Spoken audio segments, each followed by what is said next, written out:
आप सभी। मैं आशा करती हूँ आप सभी लोग स्वस्थ एवं प्रसन्न होंगे। आज हम हमारा पाठ लिंग यानी जेंडर को पढ़ेंगे और समझेंगे। तो आइए इस पाठ को प्रारंभ करते हैं। ये है हमारा पाठ 6, लिंग यानी जेंडर। लिंग किसे कहते हैं? वे शब्द जो हमें स्त्री या पुरुष जाति का पता कराते हैं या पुरुष जाति का बोध कराते हैं, वे शब्द लिंग कहलाते हैं।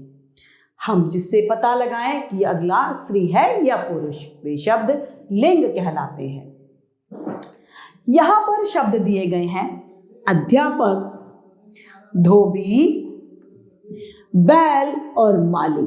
ये सभी शब्द पुल्लिंग है, यानी ये सभी हमें पुरुष जाति का बोध करा रहे हैं।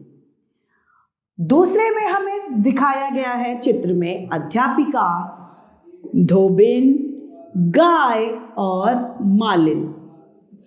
इन सभी शब्दों से, चारों शब्दों से हमें यह पता चल रहा है कि यह स्त्री जाति का हमें बोध करा रहे हैं। अतः जिन शब्दों से पुरुष जाति या स्त्री जाति होने का पता चलता है उन्हें लिंग कहते हैं। लिंग के 2 भेद होते हैं। लिंग के कितने भेद हैं? 2 भेद। पहला पुल्लिंग, दूसरा स्त्रीलिंग। लिंग को 2 भागों में बांटा गया है। पुल्लिंग सबसे पहले कौन सा आता है? पुल्लिंग। जिस शब्दों से हमें पुरुष जाति का पता चलता है वह पुल्लिंग कहलाते हैं। चाचा, दादा, शेर, चीता, कौआ, दुल्हा, मोर, सुअर, ये सभी शब्द पुल्लिंग शब्द हैं जो कि हमें पुरुष जाति का बोध करा रहे हैं। अब आता है दूसरा हमारा स्त्रीलिंग। जिन शब्दों से स्त्री जाति का पता चलता है वे स्त्रीलिंग कहलाती हैं। जैसे कि नानी, दादी, हथनी, दुल्हन, मोरनी, धोबिन, मालिन, शेरनी, ये सभी स्त्री जाति का बोध करा रही हैं। अतः ये सभी स्त्रीलिंग होते हैं। तो पुरुष जाति बताने वाले पुल्लिंग और स्त्री जाति बताने वाले स्त्रीलिंग कहलाते हैं। यहां पर कुछ पुल्लिंग और स्त्रीलिंग दिए गए हैं। आइए इन्हें हम पढ़ते हैं। लड़का का लड़की, मोर का स्त्रीलिंग मोरनी, सेठ का स्त्रीलिंग सेठानी, मालिक का स्त्रीलिंग मालकिन, राजकुमार का स्त्रीलिंग राजकुमारी, राजा का स्त्रीलिंग रानी, गुड्डा का स्त्रीलिंग गुड़िया, चिड़िया का स्त्रीलिंग चिड़ा, डिब्बा का स्त्रीलिंग डिबिया, शेर का स्त्रीलिंग शेरनी, पति का स्त्रीलिंग पत्नी तथा माता पिता का स्त्रीलिंग माता। उसी प्रकार से ऊंट का स्त्रीलिंग ऊंटनी, बूढ़ा का बुढ़िया, नाग का नागिन, धोबी का धोबिन, हाथी का हथनी, दूल्हा का दुल्हन, माली का मालिन, कुम्हार का कुम्हारिन। तो इस तरीके से स्त्री और पुरुष जाति का हमें शब्दों से बोध होता है।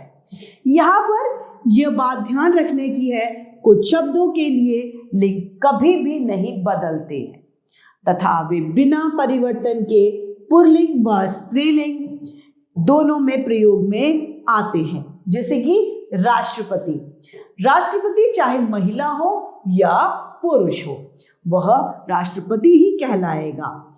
ऐसा नहीं राष्ट्रपति और राष्ट्रपत्नी हो जाए, नहीं, वह राष्ट्रपति ही कहलाता है।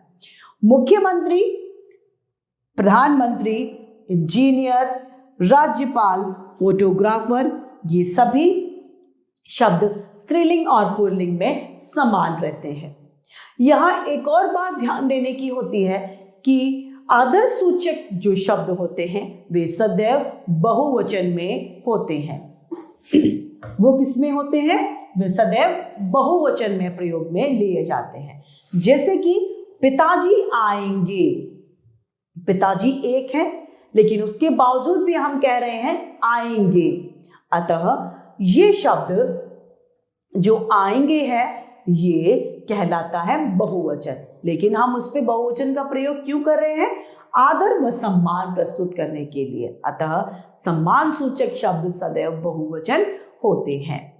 पाठ समाप्त होता है। आइए इस पाठ को संक्षेप में दोहरा लेते हैं। जिन शब्दों से पुरुष जाति या स्त्री जाति के होने का बोध होता है वह लिंग कहलाते हैं। लिंग के दो भेद होते हैं, पुल्लिंग तथा स्त्रीलिंग। जिन शब्दों से पुरुष जाति का पता चलता है वह पुल्लिंग कहलाते हैं।